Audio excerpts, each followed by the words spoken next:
네, 안녕하세요. 요즘 보면, 솔직하게 말하면 오히려 손해본다 뭐 이런 말들 하잖아요. 네, 그렇죠. 좀 그런 분위기가 있는 것 같아요. 그런데 또 어떤 분들은 불이익을 감수하면서까지 자신의 목소리를 내기도 합니다. 오늘 저희가 살펴볼 분이 바로 그런 경우 같은데요. 혹시 그 한국사 강사분 말씀이신가요? 전한길 씨? 네, 맞습니다.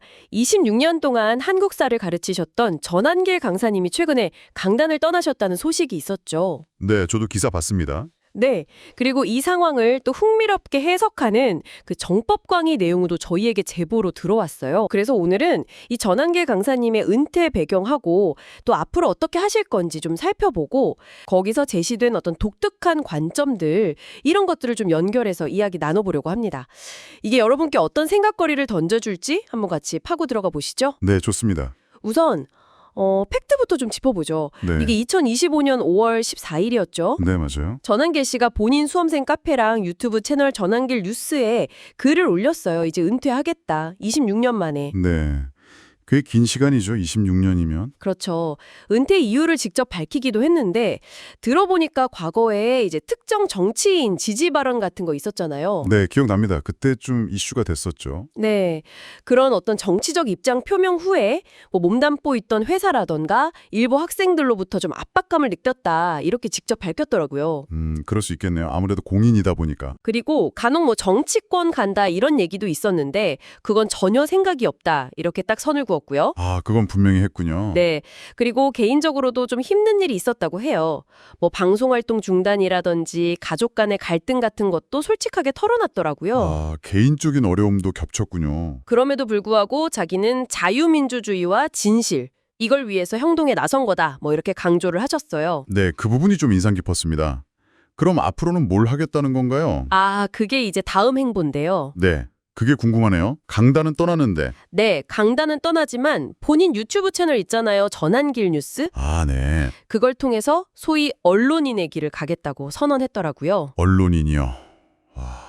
강사에서 언론인이라? 네, 스스로 국민의 대변인이 되겠다. 뭐 이런 포부를 밝혔다고 합니다. 그렇군요. 그리고 그 메가 공무원하고 계약은 끝났고 기존 수강생들은 내후년 2026년 10월 말까지는 강의 들을 수 있다고 하고요. 네, 그 부분은 안내가 됐더라고요. 강사를 그만두고 언론인이라. 이게 참 예상을 좀 벗어나는 행보인데, 자, 여기서 이제 아까 말씀드렸던 그 정법 강의 해석이 딱 연결되는 지점이에요. 네, 그렇죠. 천공 스승이 하는 이 강의 시리즈가 뭐 사회 현상을 좀 영적인 시각으로 해석하는 걸로 알려져 있잖아요. 네, 맞아요. 좀 독특한 해석을 많이 내놓죠. 정의는 끝까지 가야 살아난다. 이건데 이게 오늘 주제랑 묘하게 좀 겹쳐 들려요. 전한길 씨의 이런 최근 행동들을 그가 원래 가지고 있던 어떤 힘, 뭐 강의에서는 이걸 영적인 힘이라고 표현하더군요. 영적인 힘이요. 네, 그 힘이 어떤 계기, 뭐 강의 표현을 빌리자면 주사파들이 잘못 건드렸다 이런 식의 표현을 쓰던데 그런 계기로 발현된 결과다 이렇게 풀이를 해요. 그러니까 어떤 내재된 힘이 특정 사건 때문에 밖으로 나왔다. 이런 해석인 거군요. 그렇죠. 이런 해석은 사실 게일의 행동을 좀 더 큰 어떤 시대 정신이나 사회 변화의 징조로 읽으려는 시도인데 특히 이제 기성 정치에 대한 불신이 높을 때 좀 호소력을 얻는 경향이 있죠. 흥미롭네요. 그럼 왜 지금 시점에 이런 인물이 필요하다고 보는 건가요? 그 강의에서는요. 지금 우리 사회에 진정한 의미의 국민, 그리고 나라의 주인이 없다 이렇게 진단을 해요. 대부분 뭐 특정 집단의 조직원처럼 되어버렸다 이런 식으로요. 주인이 없고 조직원만 있다. 좀 강한 표현이네요. 네, 그렇죠. 그래서 이런 상황을 깨고 나라의 주인을 다시 바로 세울 어떤 계기가 필요한데 전한길 씨 같은 인물의 등장이 바로 그 역할을 할 수 있다. 이렇게 해석하는 거죠.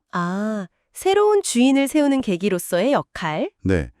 더 나아가서 현 기성세대, 특히 40대에서 60대를 향해서는 카르텔이다, 뭐 똥차다 이런 아주 강한 표현까지 써가면서 비판을 하고요. 똥차요? 와. 네, 강의에서는 이 용어를 어떤 기득권 세력을 비판적으로 지칭하는 맥락에서 사용하더라고요. 대신에 이제 20대, 30대 젊은 세대들을 정치, 행정, 사법 이런 전면에 내세워서 나라를 완전히 새롭게 만들어야 한다 이렇게 주장을 해요. 완전히 세대 교체를 해야 한다. 이런 주장이군요. 네, 심지어는 윤석열 전 대통령의 어떤 특정 행동들, 뭐 계엄령 언급 같은 것들 있잖아요. 그런 것조차도 단순히 정치적 행위가 아니라 국민 계몽 차원으로 봐야 한다. 이런 시각까지 제시합니다. 국민계몽. 해석이 정말 남다르네요. 네. 근데 이게 뭐 특정 정치 세력을 지지한다기보다는 나라의 미래를 위해서는 젊은 인재를 키우고 등용해야 한다. 이런 당위성을 강조하는 맥락에서 나온 이야기로 보여요. 들어보니까 정말 관점이 상당히 독특하긴 하네요. 그럼 정리를 좀 해보면 한쪽에서는 전한길 강사 본인이 어떤 정치적 압박이나 개인적인 어려움 속에서 진실을 위해서 새로운 길을 선택했다. 이렇게 보는 시각이 있고 네, 본인의 선택이라는 거죠. 다른 한편에서는 지금 말씀하신 정법 강해처럼 이걸 개인의 문제를 넘어서 어떤 사회적인 각성이라든지 세대 교체의 필요성 같은 더 큰 틀에서 해석하는 시각도 있다는 거군요. 네, 그렇습니다. 한 사람의 어떤 소신 있는 행동이 이렇게까지 다양한 의미로 해석되고 또 사회적인 담론으로 막 확장될 수 있다는 걸 보여주는 아주 흥미로운 사례라고 할 수 있죠. 그렇죠. 특히 정법 강의처럼 개인의 선택을 사회 전체의 변화나 어떤 시대적인 요구와 연결짓는 해석은 뭐 그게 맞다 틀리다를 떠나서 우리에게 생각할 거리를 많이 던져주는 것 같아요. 어떤 생각거리요? 예를 들면 국민이란 과연 무엇인가? 또 기성세대와 청년세대의 역할은 각각 무엇이어야 하는가? 뭐 이런 좀 근본적인 질문들을 다시 한번 떠올리게 만든다는 거죠. 네, 정말 그러네요. 오늘 저희가 나눈 이야기처럼 때로는 한 개인의 결정이 정말 예상치 못한 타장을 만들고 또 전혀 다른 해석들을 불러일으키면서 사회 전체에 어떤 질문을 던지기도 하는 것 같습니다. 네, 맞아요. 그렇다면 당신에게는 혹시 불이익을 감수하고서라도 지키고 싶은 가치가 있으신가요? 그리고 만약 그 가치를 지키기 위해 행동한다면 그 행동이 우리 사회에 어떤 의미나 질문을 던질 수 있을지 잠시 생각해보는 시간을 가져보는 건 어떨까요?